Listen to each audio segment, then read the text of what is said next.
मेरा नाम है शिवम मिश्रा और मैं स्वागत करता हूं आपके अपने चैनल ग्रो विद टाइम पर। तो चलिए बिना टाइम वेस्ट किए चलते हैं अपने सेशन की तरफ। तो आज के हमारे 10 बेस्ट क्वेश्चंस हैं, जिनमें से पहला क्वेश्चन है, पी मिश्रा का नाम किस क्रांतिकारी संगठन की स्थापना के साथ जुड़ा हुआ है? जिसके ऑप्शन हैं अनुशीलन समिति, इंडिया हाउस, जुगान्तर, उपरोक्त में से कोई नहीं। तो इसका सही उत्तर होगा अनुशीलन समिति। अनुशीलन समिति की स्थापना 24 मार्च 1902 को प्रथम नाथ मित्रा ने की थी। इस समिति के साथ अरबिंदो, देशबंधु, चित्तरंजन दास, सुरेंद्रनाथ टैगोर, जतीन दास बनर्जी, बाघा आदि लोग इन सब के साथ जुड़े हुए थे। हमारा अगला क्वेश्चन है, एकेडमिक एसोसिएशन की स्थापना किसने की थी?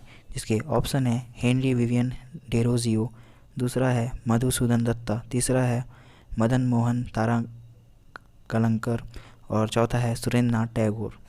तो इसका सही उत्तर होगा हेनरी विवियन डेरोजियो। हमारा तीसरा क्वेश्चन है, बंगाल का अंतिम स्वतंत्र नवाब किसे माना जाता है? इसके ऑप्शन हैं सिराजुद्दौला, मीर कासिम, मीर जाफ़र और सुराजुद्दौला। तो इसका सही उत्तर होगा ऑप्शन ए सिराजुद्दौला। सिराजुद्दौला बंगाल का अंतिम स्वतंत्र नवाब था। 23 जून 1757 को ब्रिटिश ईस्ट इंडिया कंपनी के साथ प्लासी की लड़ाई में उनकी हार हुई थी।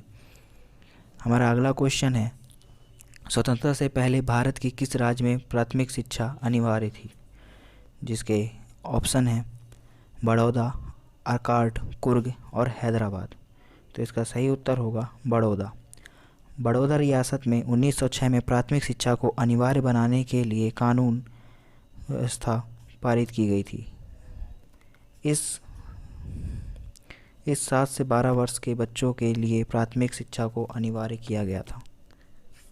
हमारा अगला क्वेश्चन है, 1896 का कांग्रेस अधिवेशन किस लिए जाना जाता है? जिसके ऑप्शन है भारत का राष्ट्रीय गीत पहली बार गाया गया, दूसरा है भारत का राष्ट्रगान पहली बार गाया गया, तीसरा है भारत का तिरंगा झंडा पहली बार फहराया गया, या फिर उपरोक्त में से कोई नहीं।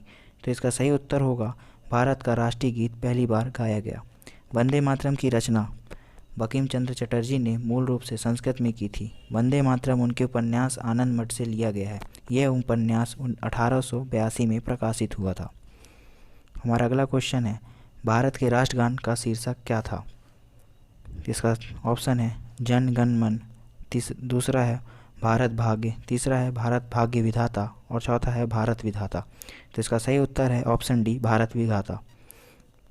भारत का राष्ट्रीय गान की रचना रविन्द्रनाथ टैगोर ने मूल रूप में बंगाली में की थी। 24 जनवरी 1950 को संविधान सभा द्वारा इसे के हिंदी रूप को राष्ट्रगान के रूप में स्वीकृति दी। इस राष्ट्रगान को 27 दिसंबर 1911 को पहली बार कांग्रेस अधिवेशन में गाया गया था। हमारा अगला क्वेश्चन है, भारत का राष्ट्रगान पहली बार कब गाया गया था?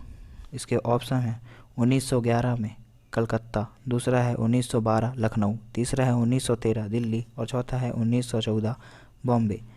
तो इसका सही उत्तर होगा 1911 कलकत्ता। भारत का राष्ट्रीय गान पहली बार 1911 में भारतीय राष्ट्रीय कांग्रेस में कलकत्ता अधिवेशन के दौरान गाया गया था। हमारा अगला क्वेश्चन है, प्लासी की लड़ाई का स्थान प्लासी वर्तमान में किस राज्य से स्थित है? इसका ऑप्शन है पश्चिम बंगाल, बिहार, छत्तीसगढ़, झारखंड। तो इसका सही उत्तर होगा पश्चिम बंगाल। प्लासी की लड़ाई 23 जून 1857 को ब्रिटिश ईस्ट इंडिया कंपनी और बंगाल के नवाब के बीच लड़ी गई थी। इस लड़ाई में बंगाल के नवाब सिराजुद्दौला की हार हुई थी। हमारा अगला क्वेश्चन है, प्रसिद्ध विद्यासागर सेतु किस शहर में स्थित है? जिसके ऑप्शन है पटना, कलकत्ता, लखनऊ और चेन्नई। तो इसका सही उत्तर होगा कलकत्ता। विद्यासागर सेतु का दूसरा हुगली सेतु भी कहा जाता है। इस सेतु का नाम समाज सुधारक ईश्वर चंद्र विद्यासागर के नाम पर रखा गया है। हमारा अगला क्वेश्चन है, वेदों की ओर लौटो का नारा किसने दिया था? इसके ऑप्शन है स्वामी विवेकानंद, स्वामी दयानंद सरस्वती, रामकृष्ण परमहंस और ऑप्शन डी उपरोक्त में से कोई नहीं। तो इसका सही उत्तर होगा ऑप्शन बी स्वामी दयानंद सरस्वती।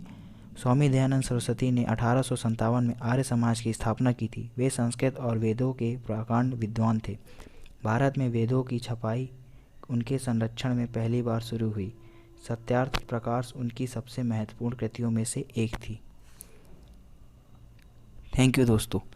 उम्मीद करता हूँ कि आपको ये सेशन अच्छा लगा होगा और ये आपको आपकी प्रिपरेशन में काफ़ी मदद करेगा। तो सेशन को देखने के लिए प्लीज़ हमारा चैनल सब्सक्राइब करें।